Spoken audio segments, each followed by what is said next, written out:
નમસ્કાર સાથીઓ, જય કિસાન। બોટાદ માર્કેટિંગ યાર્ડની અંદર વર્ષોથી કડદા પ્રથા સિસ્ટમ ચાલે છે, જેના કારણે ખેડૂતોના ખિસ્સા કપાઈ રહ્યા હતા।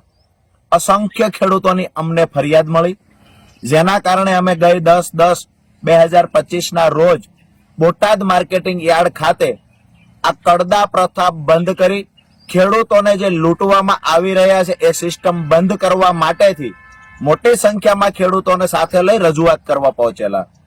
અમારી રજૂઆતને સાંભળ્યા પછી પણ એકદમ વ્યાજબી રજૂઆત હોવા છતાં પણ કડદા પ્રથા બંધ થશે આવી અમને લેખિત બાહેધરી ન મળી।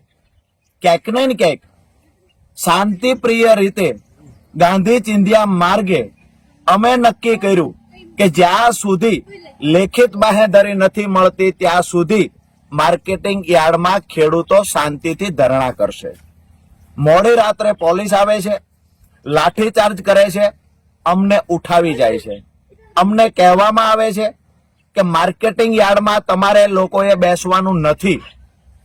અમે નક્કી કર્યું કે માર્કેટિંગ યાર્ડમાં બેસવા નથી દેતા, કડદા પ્રથા બંધ થશે એની લેખિત બાહેધરી નથી આપતા, તો અમે બાજુનું ગામ હળદળ છે ત્યાં ખેડૂત પંચાયત બોલાવીશું।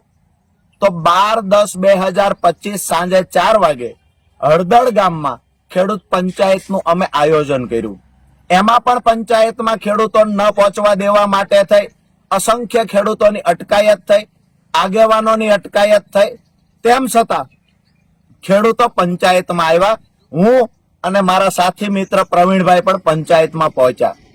ક્યાંક ને ક્યાંક થોડી જ વારની અંદર પોલીસ આવે છે, ત્યાં આવીને લાઠીચાર્જ કરે છે, ત્યાં આવીને ટીયર ગેસ છોડે છે અને ત્યાં આવી આ ટોળાને હેરાન કરવાનું કામ પોલીસે કર્યું, ટોળાને ઉશ્કેરવાનું કામ પોલીસે કર્યું છે, જેના કારણે ક્યાંક ને ક્યાંક એવું બન્યું પોલીસ અને ખેડૂતો વચ્ચે ઘર્ષણ થયું।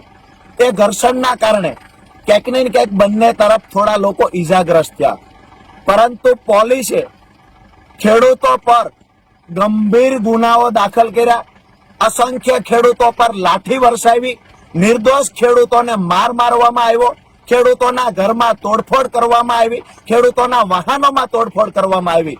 મારી પ્રશાસનને વિનંતી છે, તમને દુશ્મની છે તો રાજુ કરપડાથી છે, પ્રવીણ રામથી છે, તમને દુશ્મની ખેડૂતોથી શા માટે છે? તમામ ખેડૂતોને ટૂંક સમયમાં છોડી દેવામાં આવે। હું અને પ્રવીણભાઈ રામ આવતી 16 તારીખ એટલે કે પરમ દિવસ અમદાવાદ પાર્ટી કાર્યાલય ખાતે બપોરે 11 કલાકે અનશન પર બેસવાના છીએ।